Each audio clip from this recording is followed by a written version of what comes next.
Assalamualaikum warahmatullahi wabarakatuh. Saya Muhammad Zulfahmi daripada Bidai Tekno. Ohayou gozaimasu. Okay, hari ini saya nak tunjukkan bagaimana kita nak membangunkan model 3D daripada guidepost yang telah saya lukis sebelum ni. Okay, kelebihan AutoCAD ialah kita dapat terus membina guidepost ini dalam satu lukisan yang sama. Okay, daripada sini saya akan tunjukkan juga bagaimana kita nak buat track kat sini mengikut ukuran daripada standard JIS yang biasa saya gunakan, dan anda bolehlah tekan butang subscribe, notification, on notification untuk channel saya Muhammad Zulfahmi bin Samsudin, ataupun terus like saya punya Facebook channel AutoCAD Bidai Tekno. Ok, jadi first kali, ok, ni adalah lukisan semalam. Sebenarnya saya dah buat saya punya profile untuk kira, jadi untuk memudahkan, jadi saya tunjukkan ke sini juga sebagaimana nak buat ni. Jadi untuk membangunkan tu, saya akan select semua yang bahagian atas ni, saya akan copy. Ok, katakan saya nak buat bahagian kat sini, so dari sini contoh saya tarik 1000 mm, 1 meter dari sini. Ok, kat sini saya akan ubah saya punya profile. Saya akan deletekan apa yang saya tak nak. Sini saya delete, dan dekat sini pun saya akan delete. Saya akan tekan trim, enter. Saya akan trim apa yang saya tak nak sini. Saya akan buat line, enter, satu ke sini. Jadi bila dah buat, saya akan joinkan profile ni, dan ok, kita buatkan dalam 3D dia macam ni. Ok, katakan saya nak dirikan dia 90 darjah. Jadi saya tekan ni, saya tekan rotate 3D, saya tarik ke sini, 90, enter. Oops, sorry, ini adalah minus. Rotate 3D, saya tarik ke sini, 90, enter. Ok, jadi kat sini saya nak akan buat satu revolution. Saya akan revolvekan ni, saya tekan ni, type REV, enter. Ok, jadi kat sini saya pilih satu titik ni, saya boleh tarikkan ni atas, janji dia satu paksi, ataupun boleh pilih satu point kat sini. Jadi saya tarik ke bawah, enter. Ok, dia dah jadi guide post. Cuma kalau kita tengok kat sini masih belum ada track. Jadi saya nak tunjukkan bagaimana nak buat track dalam bentuk 3D. ok, jadi untuk melakukan tersebut,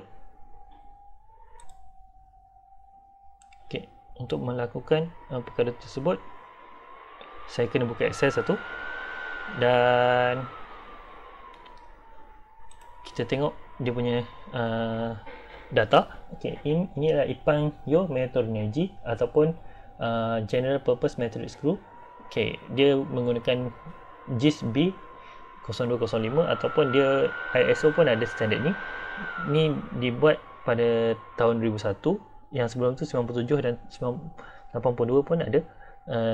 Kikaku ni maksud dia, Kikaku ni old, Kikaku ni standard. Jadi daripada standard lama dia dah upgrade sampai sini. Kini ditarik daripada standard tersebut. Okay, sekarang saya gunakan M12. Jadi ini adalah datanya. Okay,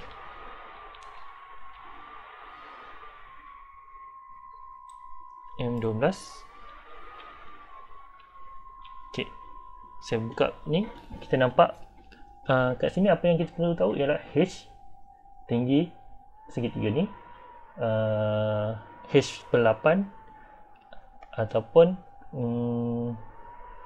H/8, D1, D2 ni. Jadi ni adalah dia punya tu. Jadi saya bukakan saya punya Excel satu, saya type, kita tahu pitch,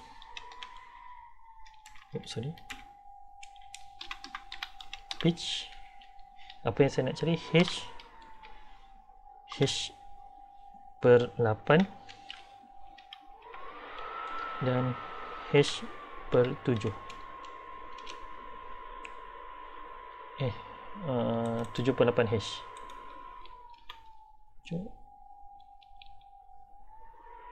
Bagi 8 hash. Okey. Jadi pitch dia 1.75. Okey, hash dia kalau kita tengok 0.866025p. Jadi sama dengan 0.866025 darab pitch dia. Kita akan tahu nilai dia. Hash per 8 sama dengan ni bagi 8. Hash per 2 satu lagi. Okey, ni saya tarik ke sini. Hash per 2 sama dengan ni bahagi 2 dan yang ni sama dengan 7 bagi 8 darab sini. Okey, ni nilai yang perlu kita tahu. Lepas tu kalau kita tengok drawing kita, okey, dekat sini kita akan tahu D1 berapa dia punya diameter. Jadi kat sini 25. Jadi 25 pusingan. Jadi saya nak tahu berapa piece sama dengan 25 bahagi sini. Okey, kita akan round kepada 0.8. Saya type round, round ini pada titik 0.0. Jadi 14 pusingan kita tahu. Jadi next, ini adalah rotation. Pusingan dia saya type pusingan lah. Pusingan 14. Dan apa lagi yang kita perlu tahu ialah diameter dia. Okay, jadi R untuk dalam D2 punya R. Jadi kita tengok data. Okay, apa yang saya gunakan 1.75 ni 10.863. Jadi R dia adalah sama dengan 10.863 bahagi 2, 5.4315. Okay, ini adalah data-data yang kita akan gunakan ketika melukis nanti. Okay, first sekali saya akan buka model saya balik. Saya akan buat satu helix, HELI helix, enter. Saya tekan mana-mana je, nanti saya akan bawa ke sana. 5.4315. Atas dia pun 5.4315 dan tinggi dia 25. Jadi dia punya tu adalah seperti yang saya tengok tadi, 14. Jadi saya buat turn dia 14. Jadi saya tekan pangkal dulu. Jadi seterusnya apa yang saya boleh buat ialah saya akan bawakan ni ke tengah-tengah ni. Saya akan move, enter. Saya akan tarik titik tengah ni. Saya akan letak sama-sama dengan titik tengah ni. Jadi kalau kita tengok lukisan kita, kat sini adalah 40 tolak 25 dengan 15. Jadi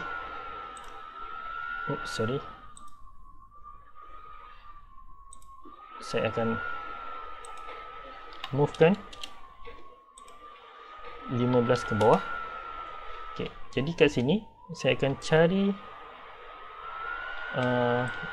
ke mana kita dapat dia punya normal untuk ni.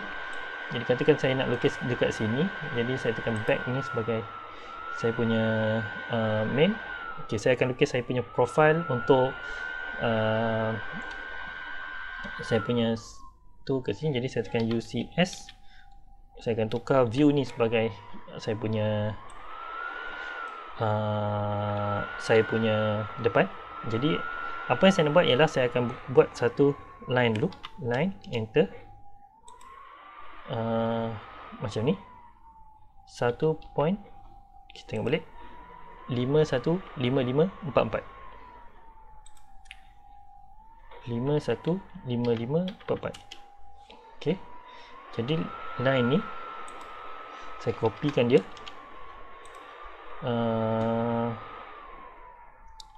1.75 sebab pitch dia 1.75.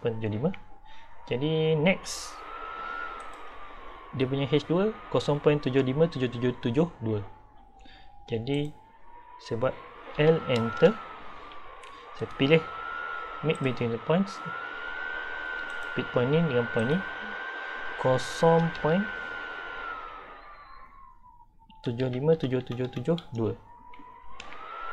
Dia akan dapat dia punya center. Ok, jadi satu lagi saya nak buat satu line. Saya akan L enter ke sini dan saya akan offset dengan 78 1.362 326 101 326 101. Saya akan offset O enter 1.326 101. Saya akan offset ke sini. Jadi saya akan buat line sini sampai sini. Jadi saya akan buat polyline.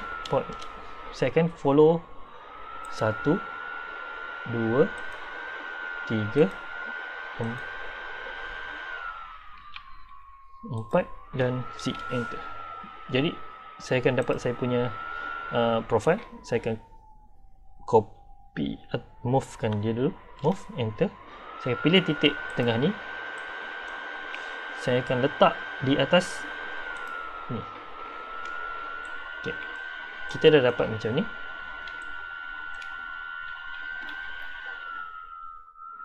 Okay, saya tunjuk dalam bentuk 3D. Dia akan dapat macam ni. Jadi saya akan gunakan command SW sweep. Saya akan tekan ni objek dan path dia saya akan pilih ni. Okay, dia akan membentuk sweep macam ni.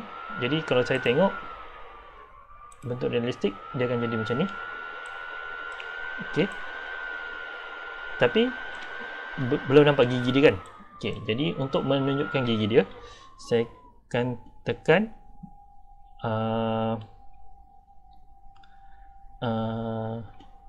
subtract. Saya akan buang yang tu. Jadi saya subtract. Yang ni saya nak simpan dan yang saya nak buang ialah yang ni. Setengah enter. Okay, dia akan buang terus kita punya yang saya nak buang tadi. Dia akan jadi macam ni. Okay, di sini masih ada satu lagi benda yang saya tak buat. Okay, saya kena tukar UCS. Enter. Sekejap, saya try press pull. Dapat tak? Press pull. Saya nak pilih. Dia tak dapat detect. Tak apa. Saya tukar UCS. Enter. F enter untuk face. Saya akan pilih face ni sebagai UCS saya. Enter. Dan saya akan buat satu polyline. 1 2 3 4 dan zip close. Jadi saya akan pilih saya punya polyline tersebut. Okay, kalau nak pilih select semua ni, tekan shift unselect ni, saya tekan extrude, enter, tolak belakang macam ni dan saya akan subtractkan dia. SUB, pilih yang saya nak simpan dan pilih saya nak buang. Dia akan jadi macam ni. Okay, lepas saya tekan UCS, enter, enter, balikkan kepada world dan saya tengok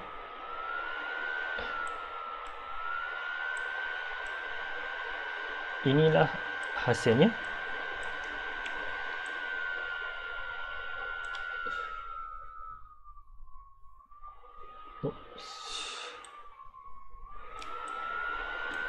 Okay.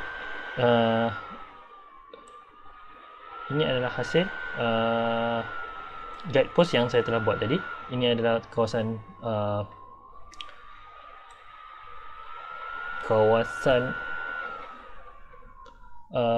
threaded part tersebut dengan nilai yang ditentukan oleh JIS standard. Jadi ini adalah bagaimana kita dapat bangunkan model 3D daripada lukisan 2D yang kita ada.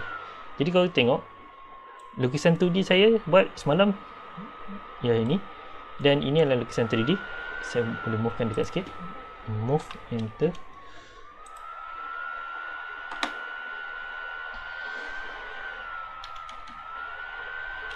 Okay. Dia boleh didirikan dalam satu lukisan yang sama. Okey. Jadi saya harap tutorial ini dapat membantu anda semua. Semoga mendapat sedikit bermanfaat daripada video yang saya buat ini. Jika boleh, kongsikan kepada lebih ramai orang supaya mereka dapat tahu kelebihan menggunakan AutoCAD ini. Okey, sampai sini saja dulu. Jangan lupa tekan butang subscribe dan like channel saya, Muhammad Zulfahmi bin Samsudin, serta sebarkan kepada orang lain, serta follow saya punya Facebook page AutoCAD Media Tekno. Semoga ia dapat membantu kerja-kerja anda semua. Sekian, wabillahi taufiq wal hidayah. Assalamualaikum warahmatullahi wabarakatuh.